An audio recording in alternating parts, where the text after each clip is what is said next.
அரிட்டாப்பட்டியை குறிவைத்திருக்கும் மத்திய அரசு. டங்ஸ்டனில் அப்படி என்னதான் இருக்கு?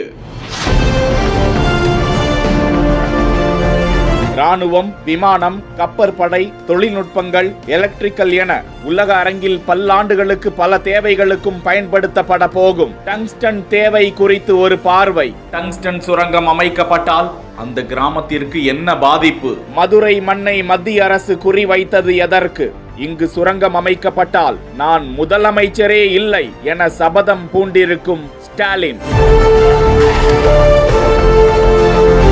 கண்ணாடி குடுவைக்குள் பதிக்கப்பட்டிருக்கும் டெர்மினல்கள் அல்லது கம்பிகள் மூலம் இழைகளுக்கு மின்சாரம் வழங்கும் ஒரு பொருள் 1.5 வோல்ட் முதல் 300 வோல்ட் வரை பரந்த அளவிலான ஒளியை வழங்கி கொண்டிருக்கிறது என்றால் மிகையாகாது. டங்ஸ்டன் இழைகள் ஒளி வெளிச்சத்திற்கு மட்டும் பயன்படுத்தப்படுவது இல்லை. கட்டுமான தொழிலில் சிமெண்ட் தயாரிப்பு தொடங்கி உலோக தொழில், சுரங்க தொழில், கச்சா எண்ணெய் தயாரிப்பு பணி, சாயங்கள் தயாரிப்பு, பெயிண்டுகள் உற்பத்தி, அச்சு மைகள் தயாரிப்பு, செராமிக் தொழில், ஆபரணங்கள் தயாரிப்பு, கதிர்வீச்சு தடுப்பு தொடங்கி பூமி தொடங்கி விண்வெளி பயணம் வரை அதற்கான பயன்பாடு அதிகம் என வல்லுநர்கள் பல பதிவுகளை வெளியிட்டுள்ளனர். உலகத்திலேயே அதிக அளவில் சீனாவில்தான் டங்ஸ்டன் கனிமம் அதிக அளவில் வெட்டி எடுக்கப்படுகிறது என்றும், அடுத்ததாக வியட்நாமிலும், அடுத்ததாக ரஷ்யாவிலும், அதற்கு அடுத்தடுத்த நாடுகளின் வரிசையில் இந்தியாவிலும் டங்ஸ்டன் வெட்டி எடுக்கப்பட்டு வருவதாக தகவல்கள் கூறுகின்றன.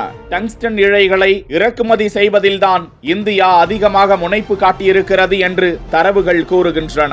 இந்தியாவில் பல இடங்களிலும் தனி உலோகமாக டங்ஸ்டன் கிடைக்கப்பெறுவது இல்லையாம். பிற உலோகங்களுடன் கலந்ததாக கர்நாடக மாநிலத்தில் 41%, ராஜஸ்தானில் 27%, ஆந்திராவில் 17%, மகாராஷ்டிரா மாநிலத்தில் 11%, ஹரியானா, உத்தரகாண்ட், மேற்கு வங்க மாநிலங்களில் 4% இருப்பு இருப்பதாக தகவல்களை வெளியிட்டு இருக்கிறார்கள். அந்த வகையில் செய்யப்பட்ட ஆய்வுகளில் மதுரை மண்ணின் அரிட்டாப்பட்டி தற்போது குறிவைக்கப்பட்டு விவாதம் நடந்து கொண்டிருக்கிறது. அப்படி வெட்டி எடுக்கப்பட்டு சந்தையில் விற்கப்பட்டால், உலக அரங்கில் ஏற்றுமதி செய்தால் பல்லாயிரம் கோடிகளுக்கு விற்பனை செய்யப்படும் என்றும் தரவுகள் கூறுகின்றன. டங்ஸ்டன் சுரங்கம் அமைக்கப்பட்டால் அரிட்டாப்பட்டி, மீனாட்சிபுரம், பூலானிப்பட்டி, செட்டியார்பட்டி, வல்லாளப்பட்டி, சண்முகநாதபுரம் உள்ளிட்ட 30க்கும் மேற்பட்ட கிராமங்கள் வெளியேற வேண்டிய சூழ்நிலை வருமா? முற்றிலும் விவசாயம் சார்ந்து வாழும் அந்த பகுதி மக்கள் வாழ்வாதாரத்தை இழப்பார்களா?